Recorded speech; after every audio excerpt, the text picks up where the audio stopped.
తెలంగాణ సచివాలయం రెండో ఫ్లోర్లో ఆంక్షలు కొనసాగుతున్నాయి. డిప్యూటీ సీఎం ఆర్థిక మంత్రి భట్టి విక్రమార్క ఛాంబర్ చుట్టూ నిషేధాజ్ఞలు కొనసాగుతున్నాయి. పాస్ తీసుకున్న సెకండ్ ఫ్లోర్కు వెళ్లేందుకు పోలీసులు అనుమతించడం లేదు. భట్టి విక్రమార్క ఆఫీస్ వద్ద పోలీసుల పహారా కొనసాగుతోంది. బిల్లుల కోసం కాంట్రాక్టర్లు, రిటైర్మెంట్ ప్రయోజనాల కోసం మాజీ ఉద్యోగులు సచివాలయానికి వస్తున్నారు. అయితే వారిని కలిసేందుకు భట్టి విక్రమార్క మొహం చాటేస్తున్నారన్న విమర్శలు వినిపిస్తున్నాయి.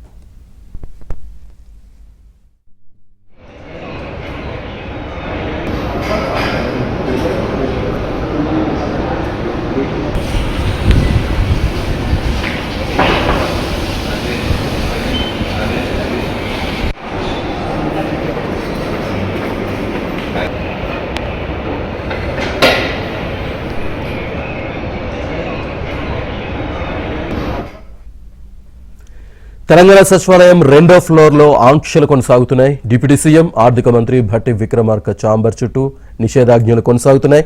పాస్ తీసుకున్న సెకండ్ ఫ్లోర్కు వెళ్లేందుకు పోలీసులు అనుమతించడం లేదు.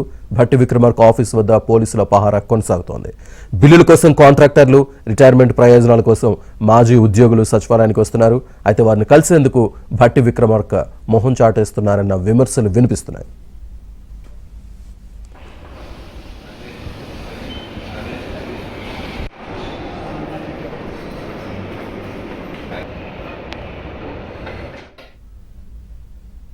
ఇంక పూర్తి డీటెయిల్స్ మా కరెస్పాండెంట్ నరసింహరావు లైవ్లో అందిస్తారు. నరసింహరావు. శ్రీనివాస్, రాష్ట్ర సచివాలయం అంటేనే అది పరిపాలనా కేంద్ర స్థానం, రాష్ట్ర పరిపాలనా కేంద్ర స్థానం. రాష్ట్ర పరిపాలనకు ఇది ఒక గుండెకాయ లాంటిది, ఇది సామాన్యులకు ఒక గుడి లాంటిది ఈ సచివాలయం అంటేనే. కానీ సచివాలయంలోని రెండో అంతస్తులో అక్కడ పరిస్థితి చూస్తే అదొక గడిని తలపిస్తుంది.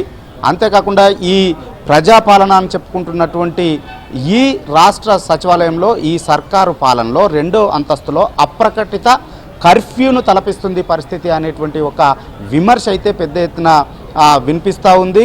ఒక విమర్శ, తీవ్రమైనటువంటి విమర్శలు పెరుగుతూ ఉన్నాయి. అందుకు కారణాలు కూడా ఉన్నాయి. అక్కడ పరిస్థితి చూస్తే కూడా నిజంగా నిత్యం అక్కడికి వచ్చేటువంటి సందర్శకులను చూస్తే వారి నుంచి నిత్యం వినిపిస్తున్నటువంటి మాటలు కూడా ఇవే. అంతేకాదు, స్వయంగా ఈ ప్రభుత్వంలోని పెద్దలు, పార్టీకి సంబంధించిన అధికార పక్షానికి సంబంధించినటువంటి వాళ్ళు ఈ రెండో అంతస్తుకు వచ్చి తిరిగి వెళ్తున్నటువంటి క్రమంలో ఎవరిని పలకరించినా కానీ ఇవే మాటలు, ఇవే విమర్శలు నిత్యం వినిపిస్తూ ఉన్నాయి. అందుకు నిజంగా కారణాలు కూడా ఉన్నాయి. రాష్ట్ర సచివాలయానికి దాదాపుగా ప్రతిరోజు వేలాది మంది సందర్శకులు వస్తూ ఉంటారు.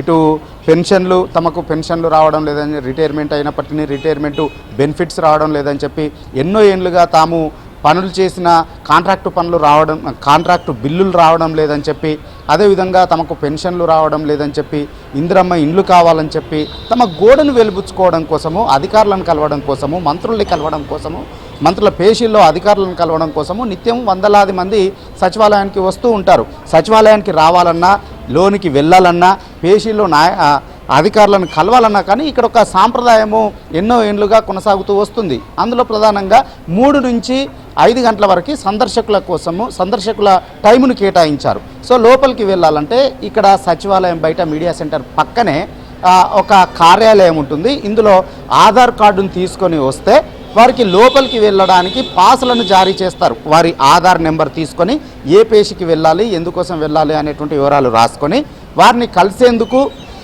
అవకాశం ఇస్తూ పాసుల్ని జారీ చేస్తారు. ఈ పాసులు పట్టుకొని ఎవరెవరికి ఏ సమస్యలు అయితే ఉన్నాయో విజ్ఞాపన పత్రాలు తీసుకుని వెళ్ళి అధికారులను కలిసేవాళ్ళు అధికారులని, మంత్రుల్ని కలిసేవారు మంత్రుల్ని కలిసి తమ గోడును వెళ్ళబోసుకుంటూ ఉంటారు. సో ఇది నిత్యం జరిగేటువంటి కార్యాచరణ. కానీ ఇక్కడ రెండో ఫ్లోర్లో మాత్రము ఇవేవి కూడా అక్కడ జరగవు. దాదాపుగా పోలీసుల పహారాలోనే రెండో అంతస్తు ఉంది. పోలీసుల ఆంక్షలు, అక్కడ భద్రతా సిబ్బంది ఆంక్షలు కఠినంగా కనిపిస్తాయి. వాస్తవానికి సచివాలయంలో ఇటు సౌత్ వైపు ఒక లిఫ్ట్ ఉంటుంది, అటు నార్త్ వైపు ఒక లిఫ్ట్ ఉంటుంది, ఈస్ట్ వైపు ఒక లిఫ్ట్ ఉంటుంది, వెస్ట్ వైపు ఒక లిఫ్ట్ ఉంటుంది. ఈ రెండో ఫ్లోర్కి వెళ్ళేటువంటి సందర్శకులకు అందరికీ కూడా సౌత్ నుంచి ఎంట్రీ ఉంటుంది లోపలికి వెళ్ళడానికి. ఈ సౌత్కు వెళ్ళిన తర్వాత లిఫ్ట్లో రెండో ఫ్లోర్కి వెళ్ళిన తర్వాత సౌత్ వైపు నుంచి లెఫ్ట్కి తిరిగితే Bhatti Vikramarka chamber, deputy CM Bhatti Vikramarka chamber ఉంటుంది. రైట్కి తిరిగితే finance secretary Sandeep Kumar Sultania chamber ఉంటుంది. కానీ లిఫ్ట్ దిగగానే ఎంట్రీలోనే పెద్ద ఎత్తున ఈ ధర్నాలు నిరసనలు తెలిపే చోట పెద్ద ఎత్తున బ్యారికేడ్లను ఏ విధంగానైతే ఏర్పాటు చేస్తారో రెడ్ రిబ్బన్లకు సంబంధించినటువంటి బ్యారికేడ్లని పోలీస్ సిబ్బంది ఇక్కడ ఏర్పాటు చేశారు. సో ఇక్కడే ఆపేస్తారు. ఆ 2వ ఫ్లోర్లో లిఫ్ట్ దిగగానే వెంటనే పోలీసులు ఆపేస్తారు. ఇక్కడికి లోపలికి ఎంట్రీ లేదు, అనుమతి లేదు అని చెప్పి అక్కడే ఆపేస్తారు. వాస్తవానికి ఇటు బట్టిని కలవడానికి, ఇటు ఫైనాన్స్ సెక్రటరీని కలవడానికి అవకాశం లేదు. సో అక్కడే ఆపేస్తున్నారు. వాస్తవానికి ఇదే ఫ్లోర్లో ఈ బట్టి ఉండేటువంటి ఈ 2వ ఫ్లోర్లోనే అటు వెస్ట్ వైపు ఏమో మరో మంత్రి గడ్డం వివేక్ ఛాంబర్ ఉంటుంది. అదేవిధంగా నార్త్ వైపుకేమో మరొక మంత్రి వాకిటి శ్రీహరి ఛాంబర్ కూడా ఉంటుంది. సో వాళ్ళని కలవాలి అంటే సౌత్ లిఫ్ట్ ద్వారా వెళ్ళినటువంటి వాళ్ళకి ఆంక్షలే. మళ్ళీ వాళ్ళు తిరిగి ఇటు ఈస్ట్ నుంచి నార్త్ వైపు కారిడార్ అంతా కూడా తిరిగి అటు వెళ్ళాల్సి ఉంటుంది. లేదు అని అంటే మళ్ళీ ఇక్కడ నుంచి కిందికి దిగి మళ్ళీ అటు వెస్ట్ వైపుకి వెళ్ళి ఆ లిఫ్ట్ ఎక్కి మళ్ళీ 2వ అంతస్తుకు వెళ్ళాల్సినటువంటి పరిస్థితి. సో ఈ పరిణామాలు చూసి ఇటు బిల్లుల కోసం వచ్చేటువంటి వారు అక్కడ అపాయింట్మెంట్ ఇవ్వకపోవడంతో పడిగాపులు పడి తీవ్ర అవస్థలు పడుతూ ఇబ్బందులు పడుతూ ఉసూరుమంటూ తిట్టుకుంటూ బయటకు వెళ్తున్నటువంటి పరిస్థితి ప్రతిరోజు ఇక్కడ అలాంటి దృశ్యాలే కనిపిస్తూ ఉన్నాయి. 2వ అంతస్తులో ఇటు ఫైనాన్స్ సెక్రటరీని కలిసేందుకు అవకాశం లేక, ఇటు బట్టి విక్రమార్కను కలిసేందుకు అవకాశం లేక, అంటే అనుమతి లేనిదే లోపలికి వెళ్ళకూడదని చెప్పి ఒకానొక సమయంలోనైతే అక్కడ పనిచేసేటువంటి భద్రతా సిబ్బంది కూడా తీవ్రమైనటువంటి ఇబ్బందులు పడుతూ ఉన్నారు. అంటే కాంగ్రెస్ పార్టీ తమ అధికార పార్టీకి సంబంధించినటువంటి వాళ్ళము, ఏళ్ల కొద్ది పార్టీలో పనిచేస్తున్నటువంటి వాళ్ళము, తమపైన ఆంక్షలు ఏంటని చెప్పి ఎవరైనా కొంతమంది భద్రతా సిబ్బందిని తోసుకొని లోపలికి వెళ్ళిన తర్వాత లీడర్ వెళ్ళిపోయిన తర్వాత ఆ డిప్యూటీ సీఎం నుంచి తమకు క్లాసులు పడుతున్నాయి, ఇబ్బంది ఎదురవుతుంది అనేటువంటి ఆవేదనలు కూడా పోలీసు వర్గాల నుంచి వినిపిస్తున్నాయి.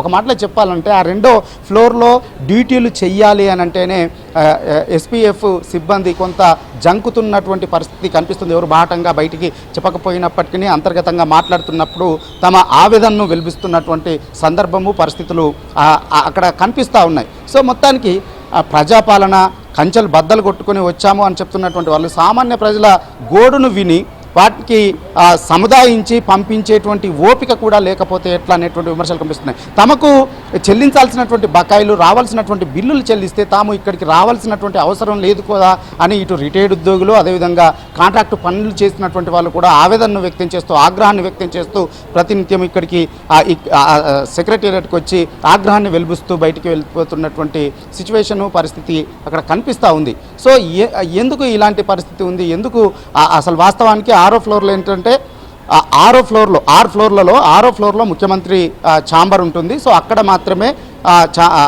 కొంత ఆంక్షలు ఉంటాయి.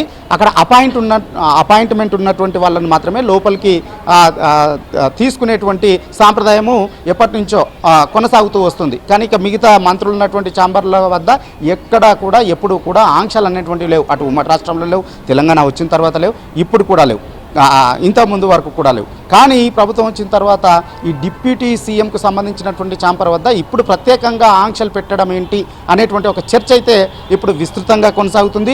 దీనివల్ల ఇటు ప్రభుత్వానికి కొంత ఇబ్బందికరమైనటువంటి పరిస్థితి ఉంది, ప్రభుత్వానికి చెడ్డ పేరు వస్తుంది అన్నటువంటి వాదనలు, విమర్శలు కూడా పెద్ద ఎత్తున వినిపిస్తూ ఉన్నాయి.